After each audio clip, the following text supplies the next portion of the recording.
Hi, I'm Jessica Staplehurst and this is my media evaluation. Our first question was, in which ways does your media product use, develop or challenge forms and conventions of real media products? Our chosen genre is horror and thriller. We have used codes and conventions to represent this in our own movies. For example, our titles are on a dark background with bright writing. We have got this idea from the movie called The Ring, where they also use white writing on a black background, and it also portrays the genre of thriller and horror as black connotations of dark and dull. We have followed the genre throughout our opening with the lighting and colour because it is very dark and intense throughout, and also the music we have used will give us a scary feeling that something is about to happen. We have used different variety of characters in our opening. Foster and Jay play villains and I play a victim. Foster and Jay both wear black because black is connotations of dark and death to show that they are the bad guys, and I am wearing white which shows purity because I am the victim and the one who's being captured. We have different events that take place. For example, Jade stroking the knife and aggressive movements when my head gets pushed back. This links to the thriller and horror of the film.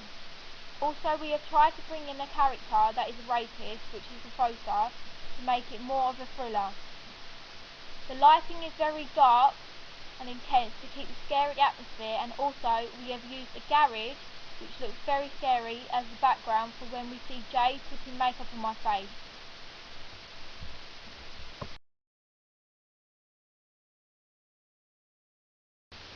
Our film is structured so that we have a classic narrative pattern, and so that it doesn't break out of the horror and thriller genre. This helps because it doesn't break the audience's attention, so that they are more interested in what's going to happen next. If we was to carry the film on, I don't think we would break this pattern because it may be a distraction for some people, as they may just prefer horror rather than a horror/comedy, for example scary movie, and also because our story is very tense.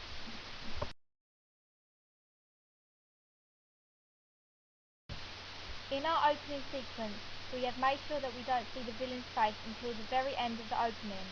This makes our opening more interesting and unpredictable as to who this person is.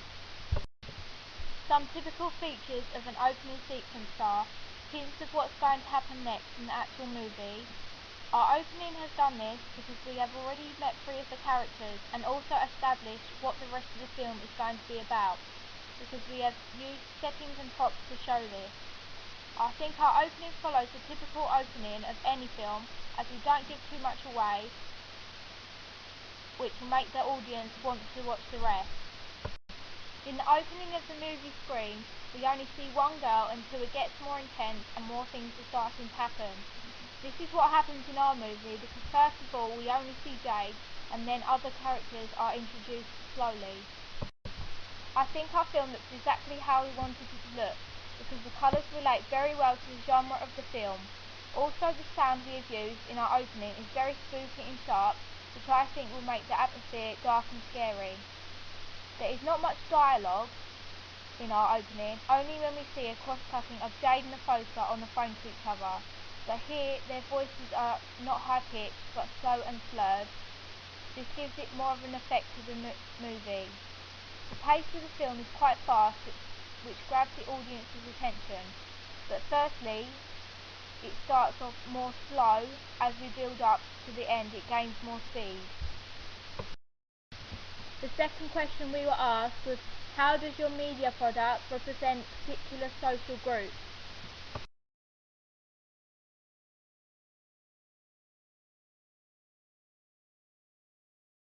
Our third question was, what kind of media institution might distribute your media product and why? The fourth question we were asked was, who would be the audience for your media product?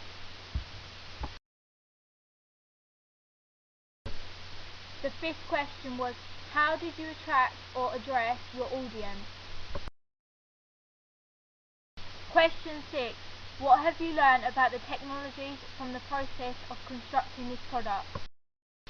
The final question was, looking back at your preliminary task, What do you feel you have learned in the progression from it to the full product?